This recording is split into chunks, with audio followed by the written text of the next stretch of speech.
What's up, YouTube? It's Joe Catchpolia sitting on the couch, making some money investing in fractional real estate online, as usual. Well, actually, today I'm going to talk about some offline investing, some stuff that I do on my personal account. First, I'm going to give you a brief update on 9 Country Club Lane, the short-term rental that I talked about yesterday that was listed on Lofty. And then I've had quite a few people ask me about you know, what I do with what my real estate investing looks like outside of fractional real estate investing. I wanted to share, I know I've mentioned lots of times on the channel, most of my money's tied up in private mortgages. Um, I wanted to just share one example. It's a small one. It's one that I did or that started several years ago. It's one that I've shared publicly in other places, so I figured I really try not to just put all any of my transactions out there. But if it's something that I've already talked about, sometimes I pick a couple that are good examples. This is one that is it's not an amazing deal, it's not a terrible deal. It's sort of like right down the middle of what I think is possible. Buying land and turning it into mortgages. But like I said, before that, I want to give you a quick update on 9 Country Club Lane. This is that short-term rental. Did a long video about it yesterday. It only recently launched on Lofty. If you're interested in buying into this property, I'd suggest watch the whole due diligence video, but also, do your own due diligence, really dig into um, the property itself. And that video is actually kind of what got me thinking about, well, I should just talk about something, what I'm actually doing with my money, because a big part of what I did in that video is compared like, okay, I'm looking at this, I could invest in these deals or I could invest, in something else. And yesterday I was just using Mogul as a good example, which reminds me, please like and subscribe. And also, in the description to this video, I have links to all the places where I'm currently investing in fractional real estate online. Mogul being one of them. That's what triggered that in my brain to do this little part. Also, do your own due diligence on all those platforms and any of the properties. Just because I'm invested in them and I like some more than others, doesn't mean that's the right answer for you. Also, there's a link in the description to this video to the Discord that I have set up where we talk about all different fractional real estate investing strategies and platforms and all that sort of thing. Okay, so a little bit about this property. Some of the, Earl, who is he's managing this property, uh, watched the video and gave me a couple of responses which I thought were really helpful. The first one was, if you remember, we went through the inspection and the deck looked terrible. He had mentioned that it said that it's somewhere in the listing itself that they had addressed the deck. I didn't see it, even when I went back and looked. I could just be missing it. I just did a control F look for the word deck, but in the pictures, they do have a much nicer looking deck than what we saw in the inspection. So um, he had mentioned that work's already been done, and some of the other inspection items too. So the rotten wood around the windows, so this is the invoice that they had for a bunch of that work. This is in the Dropbox. I think it probably was already in there. I don't always look at every single piece of info when I'm doing these videos. I'm trying to give a little bit of a broad overview and the things that I like to look at. Unless I'm actually going to invest myself, I don't always dig into every single little piece. If I do invest myself, I do look at everything that's available, and I think that you should as well, right? I mean, that's what I'm saying. You should do your own due diligence. Definitely don't just watch the video and decide to buy off of that. There's always a little bit more info that you can find. And so I was looking at the cash flow statement that they had, and it looks like this matches up pretty well, right? I'm sure there were some other items, but this big ticket item, and he had mentioned, yeah, this was already taken care of. I think that seems pretty clear that that's what's going in there. That was one of the things. Oh, the other thing, a couple other things though. So this is one that Earl is managing, but I mentioned, it's an agreement where he's being a co-host with another property management, short-term rental property management company, and I mentioned I didn't know how the finances were going to work for that. Well, Earl's charging a management fee, and then the other company gets paid out of his fee. So it's similar to, if you know about the deal he has with the aligned property management that he's doing in a lot of the Ohio properties. Same idea, right? We pay him something if we're invested in this now, and then he's making some spread for the work that he's doing, but the expense of the other property managers coming out of his account. So that was useful. I think the most important thing though that I saw was Noah responded about the leverage and how he has one, he's got a personal guarantee, and he mentioned a personal pledge, but I think he just means he's got a guarantee, but he's also pledged he's also pledged additional collateral. And so and I was looking, this is in the loan docs, mentioning that there was an additional collateral agreement. I didn't see anything about the specifics of that. Again, I could just be missing it. I just went through quickly. But he mentioned that the bank holds, $300,000 of his own assets that are liquid assets that he's pledged as additional collateral. I was wondering how we got such a great deal on this loan, and I think that's partially why, right? A lot of times I've seen this where somebody has significant assets with a bank, they're borrowing money from that bank, and in order to make the bank feel more secure, they ask you to pledge some collateral that you already have with the bank. If a lot of times it's securities, but it can be cash equivalents, it can be CDs, whatever it is. But by pledging those, those are that's a it's a big motivation for him as the co-owner to if the Dow can't make the mortgage payments, to make those payments and then, have the Dow pay him back later. And that's what he indicated would be the plan if they fell behind. It does make me feel a lot better about the situation with the mortgage, except, knowing that he has the pledge collateral especially does. Except that other than that, we don't really know about his finances. So it's, we're sort of in the same position as like, okay, well, there's some backstop to that mortgage payment. But it's just like all the other co-ownership properties where we don't really know who it is, anything about his finances as far as his ability to pay that mortgage if he had to, right? And we've seen that, time and again where it happens where you have a co-owner that can't.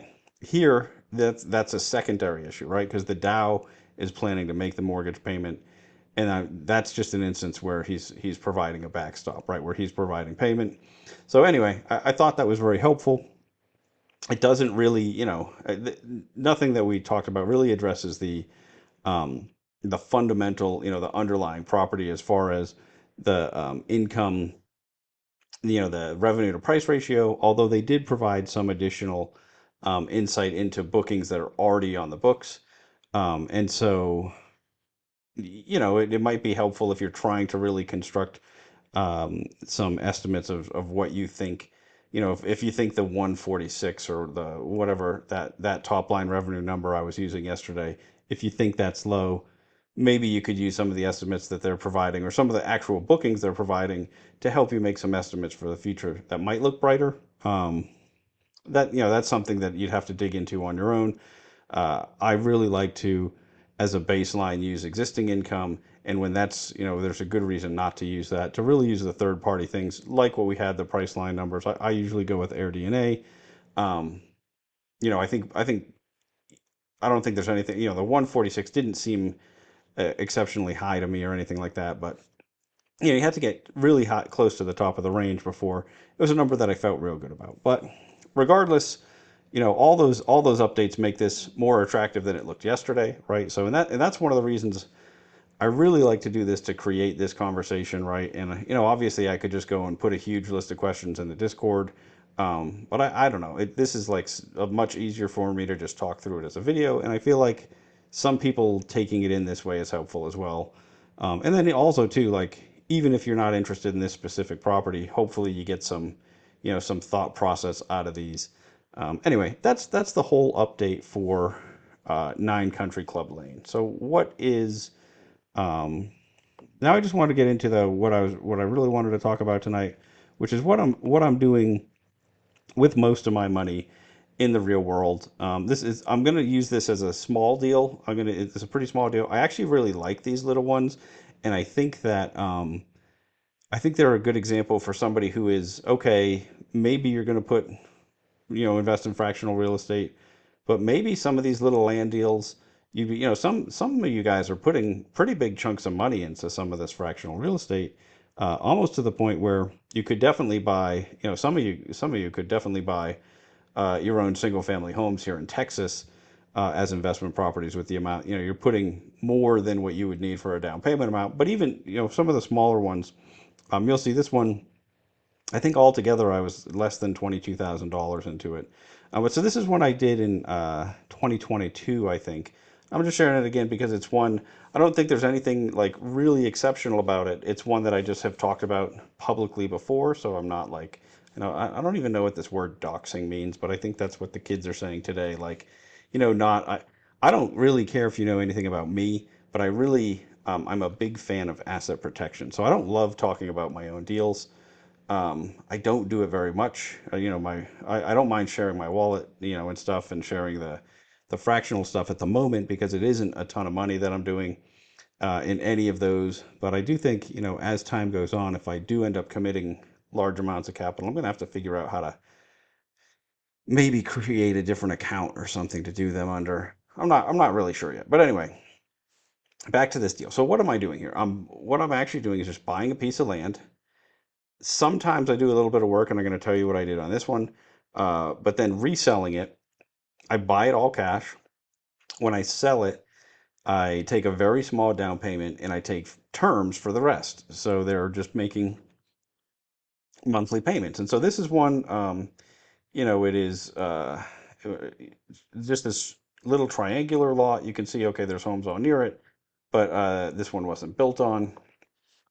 When you zoom out, it's this part of San Antonio, right? If you It is a part of town that I think of as, there's still flips that go on there.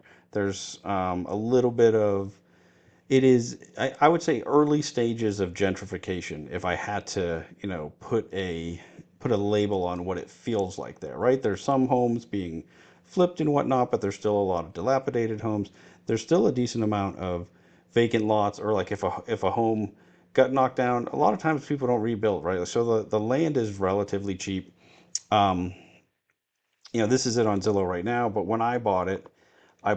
I actually just pulled these from my settlement statements. This was my all-in cost. So it was listed for around $22,000. Um, Let me just show you so you can see, there is a triangular lot.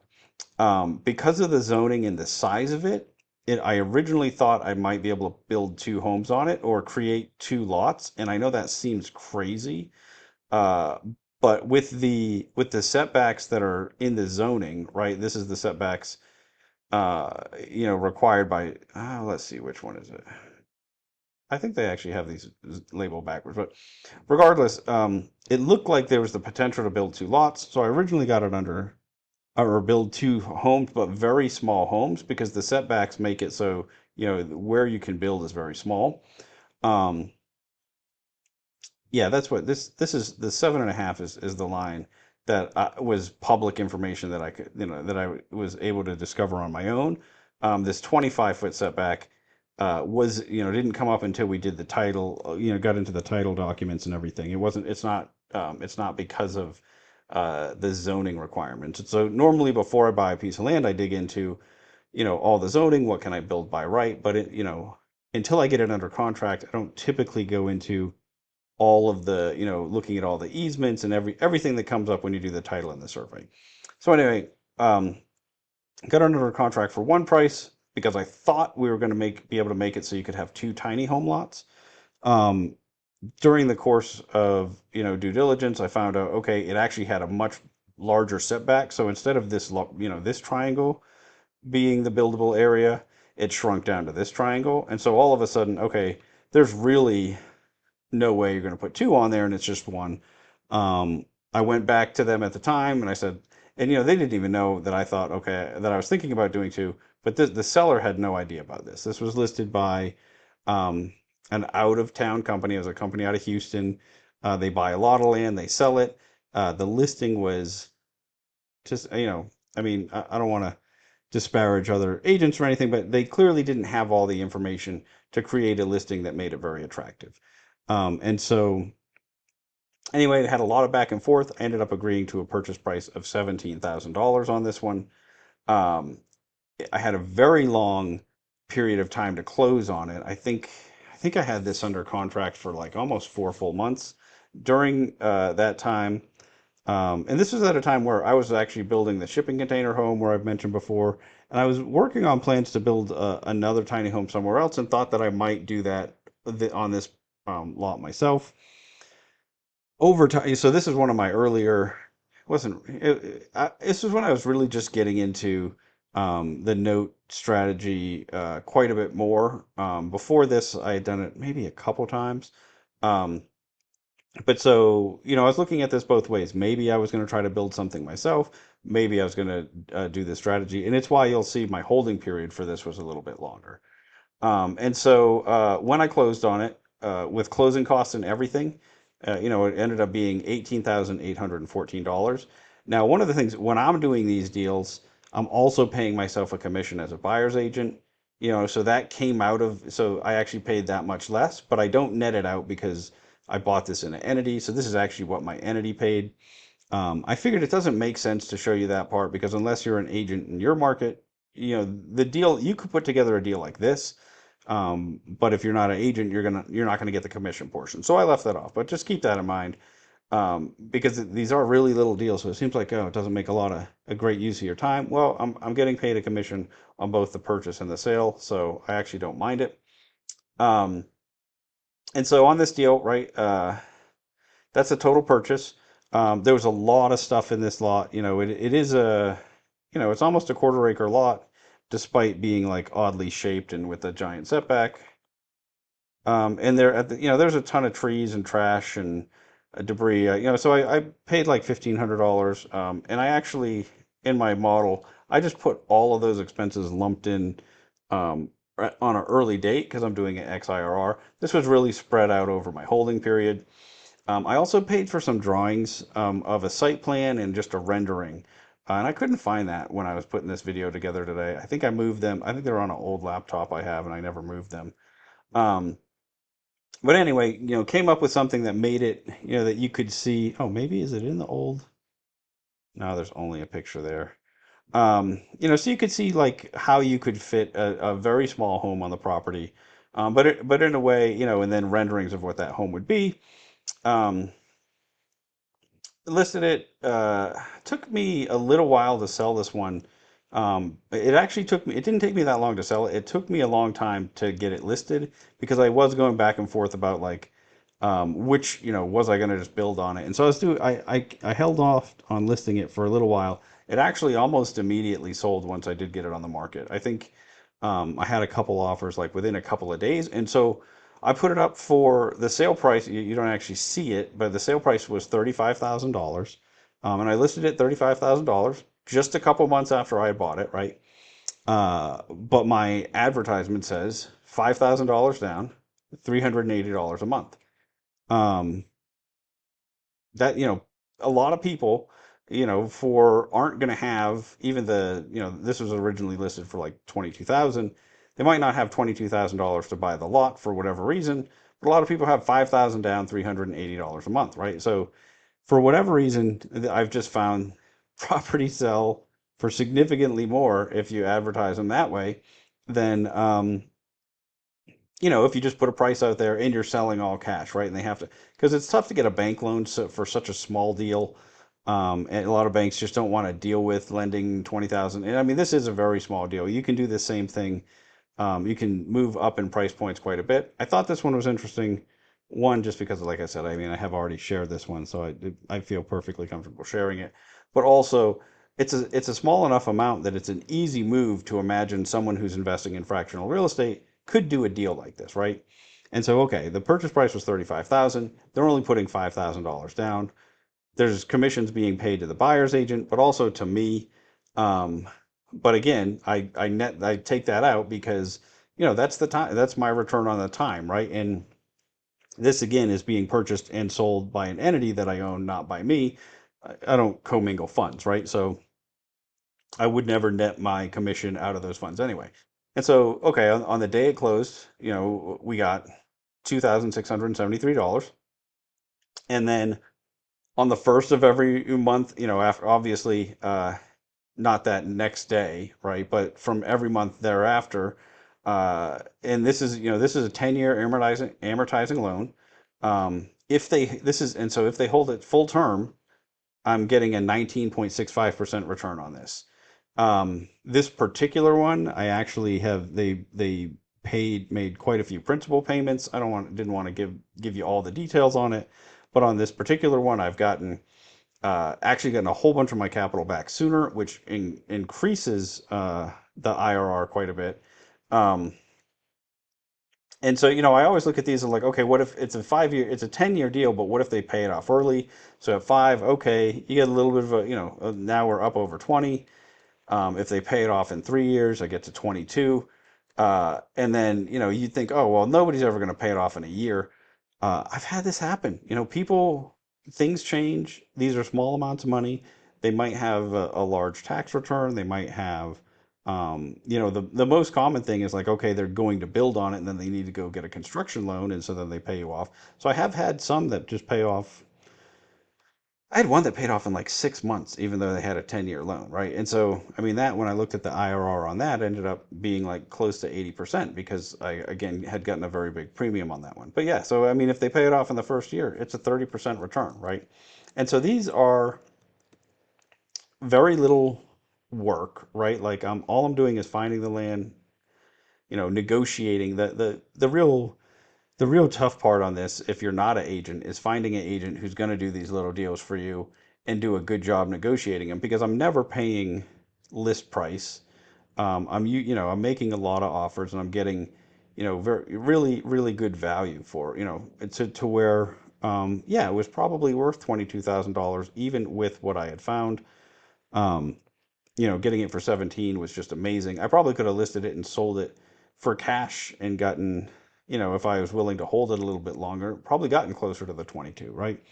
But listing it with financing, you're able to get so much more because, again, the people that want to buy a cheap lot like this, there are a couple of different people, right? Sometimes you might just have someone that wants a piece of land in that neighborhood. They live in that neighborhood and they imagine sometime in the future building on it, and so they just want to buy it, hold it. You get some people that are just thinking about, okay, I just like to buy land as an investment. I think in Texas that's an idea that like way more people have than other places, right? A lot of people got rich owning land in Texas, and so that idea is there. And so some people might just be holding this for an investment.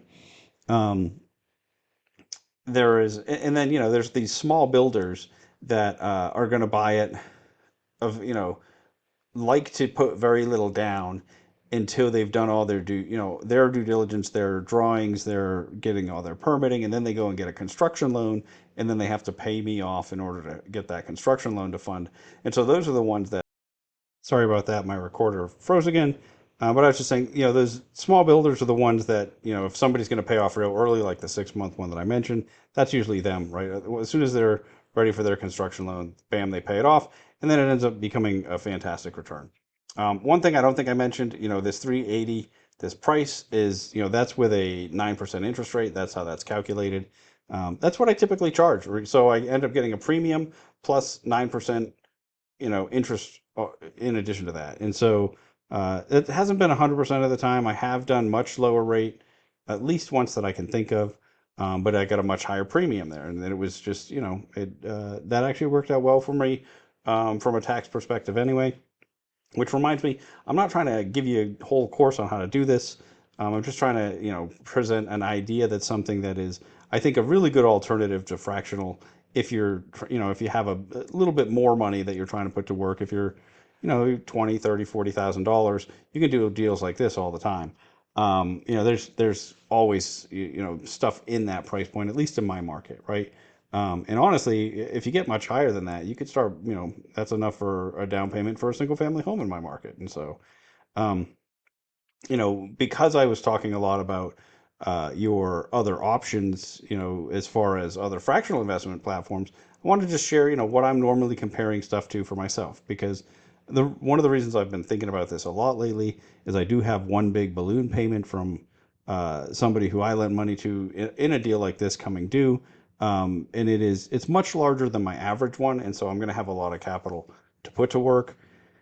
Um, and I don't, I was hoping, And one of the reasons I've been digging into fractional real estate is I was hoping that as some of these bigger ones came due over over the next few years, that I would just move a lot of capital onto fractional real estate platforms. At the moment, Mogul's the only one that I'm both comfortable enough with, and with as far as like really like their deals, and it seems like they have enough capacity where I could put a lot of money to work with them. Um, I haven't been putting more money on Lofty for a while. Sol's Lot, I think I will, but I need them to ramp up a lot more before I get there with them. And then, Arrived, unless their secondary market gets way better in the next couple of rounds, I probably won't be. Ground floor, maybe I'll just stick some in there, but I like a higher return than that if possible. And just all the other complaints that I've had about them. I think I was happy with their risk-adjusted return and thought I was going to put a lot of capital on there, but I really got turned off when they just artificially paid off a bunch of the notes that I had, and I don't know, it just gave me some pause, and I felt much less comfortable with the platform after that. So I've personally been thinking a lot about, okay, where am I going to stick this next big chunk of cash that I have? Do I want to put it into, I was hoping that by this time, because I started almost a year ago digging into fractional stuff, I knew this was coming up. And I was hoping by this time I'd have 4 or 5 platforms that I would just divide it in between. And I don't, right? And so it's got me shopping for land deals for myself again. I'll have to like, I don't like doing a lot of work, right? And it's just going to be a lot of work because I'll have to do, you know, a either a bunch of deals this size or deals that are um, a lot bigger than I like to do for each individual one. Because I'm a big fan, the one that I've got that's coming. I'm a big fan of diversification, about having a lot of little deals versus having all my eggs in one basket. Um, so I mean, obviously it wouldn't be all my eggs anyway, but it's a bigger chunk. It's bigger than my average deal size, and so really thought that by now that I'd have plenty of fractional sites to spread it across. As I mentioned, I don't, right? Yeah, I will definitely um, increase, put bigger chunks on Mogul as long as there's deals that come up that I'm really comfortable with. It is still, I'm just a very slow, plodding, prudent investor. And so even though it's been a year that I've been, or almost a year that I've been doing fractional real estate, um, there's still a lot, I think, of risk that I maybe haven't uncovered yet, right? It took a long time to really just fully understand how Lofty works and all the hidden risks on the platform. Um, I think it's possible that I uncover some issues with Mogul eventually. It is a much different platform, so I don't know. I'm not certain that's going to happen. I think that most of the unknowns they've really answered for me, and the difference is there's a team in place there that I really trust. To the extent that I can, if somebody's, people that I've interacted with, looked at their deals and that sort of thing.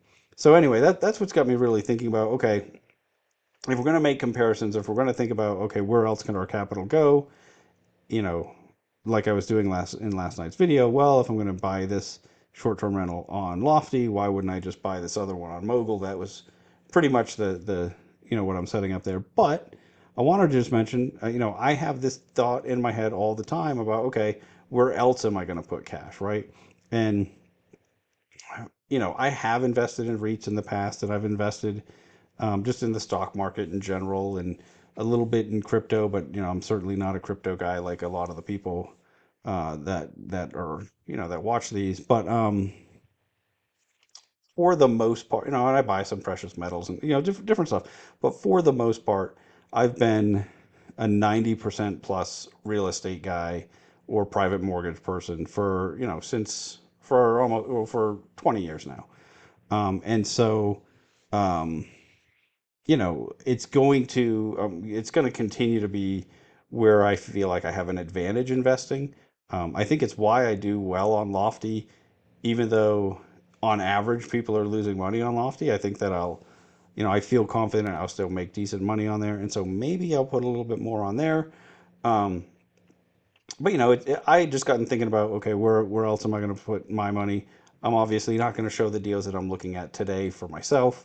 That's what I spent a lot of today doing is digging through stuff that's available in my market. But I don't know. It's something that I think that we all should be doing, right? Like, I think some people have gotten really tied to Lofty, to the point where um, they're not even looking at, okay, they're like, oh, well, I've been investing on this platform for a while. This is where I buy real estate. And I think it's a mistake, right? I think yes, I'm really tied to real estate. I think real estate's um, a broad enough category that there's always some way to make money. And I'm a really big believer in investing in a place where you have an unfair advantage. And so having a lot of knowledge and experience in this particular asset, is why I stick with it, and you won't see me, veering off probably ever, right? I mean, on the margins I will, but not with the majority of my money. Um, so where was I going with that? Let's see. I don't know. Hold on one second. Oh yeah. So all I really wanted to say is, if you've been investing on Lofty for a while, but you're really just trying to get real estate exposure, I think some people would do really well to just check out some of the other platforms, right? To look at Mogul, to look at Sol's Lot, I mean, to look at Ground Floor, depending on what your risk profile is, and obviously your timeline, because like I always mention Sol's Lot, I really like their platform. They just don't have anything for me to buy right now, right? The stuff that I have bought on there, um, many of them have already paid off, and a few of them haven't yet. But I like their model, which is one reason I keep mentioning them. But yeah, they're way too early, right? They don't have the volume yet, and so it's not a place where you could just go and put a bunch of cash tomorrow. Really, for me, the only place where I'd be comfortable at all is just going to be is Mogul at the moment. And so and if you're in a similar spot, right, but you're looking for more options, I want to just mention, I just wanted to talk about this as like one other way. I think a lot of people have this sense that you need like hundreds of thousands of dollars to invest in real estate. I think the cheapest lot that I've bought doing this, and I mean, it wasn't like in 1970 or something, it was 3 or 4 years ago. I bought a lot for $11,000. That blows people's minds, right? Like I bought a lot for like a used car, right? Like you could have bought a used car, or I bought this lot. And I sold it for $25,000 very shortly thereafter. Again, small down payment, turned it into a note. Um, I think that's one that paid off really quick too. So that was a really good deal. But I mean, small amounts of money, right? Like so, this is an option that exists out there, that I think people don't really think about. Oh, and then if you're looking for passive income, right? That's part of why I really like this is there's not a whole lot that you do. Once you've actually sold the property, I mean, you do have to do the work to buy it, do the work to sell it. Once that's done though, for the most part, I don't even, I never have, so I would get a check, I deposit that check, or, maybe it's a direct deposit, however you set it up. Um, for whatever reason, I get mostly checks. But I do have some that send me money other ways. But anyway, you get that. I prepare a statement for each of them every month, which is like adding two things to an Excel sheet and then, turning that into a PDF and sending it to them. And so, you can imagine, um, after you take the time to create these, you could have, I mean, I don't, like I said, I don't want to, you, I'm not saying this is the number that I have, but you could very easily manage 50 to 100 of these, the work involved, and have it not be a full-time job, right?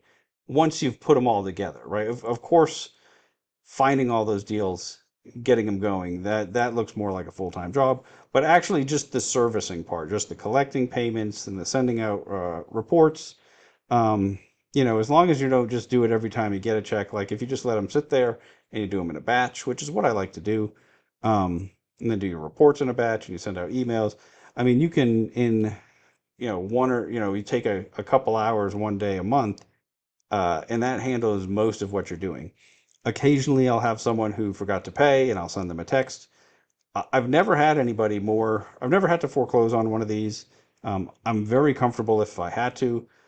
In law school, I worked as a law clerk for a firm that All we did was foreclose on people for, we represented lenders in foreclosure suits. So I'm very comfortable that, what that process looks like in Texas and how, how simple it is, and that I can tack on any collections expenses, to the bill.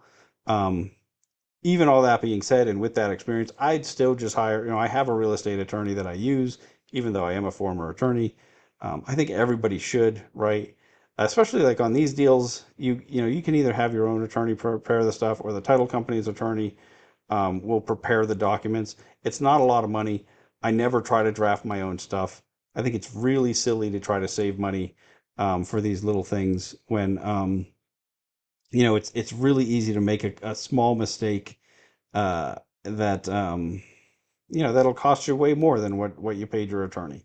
So anyway, so yeah, definitely if you are going to go down this path, which this is not a course on this, right? Like you need to, it would be something that you'd have to really dig into and figure out, but I would definitely only do it with a good attorney, get a CPA that really explains to you the implications of this. There are some like regulatory issues, especially in certain states, some lender borrower stuff that you may have to make sure that you comply with.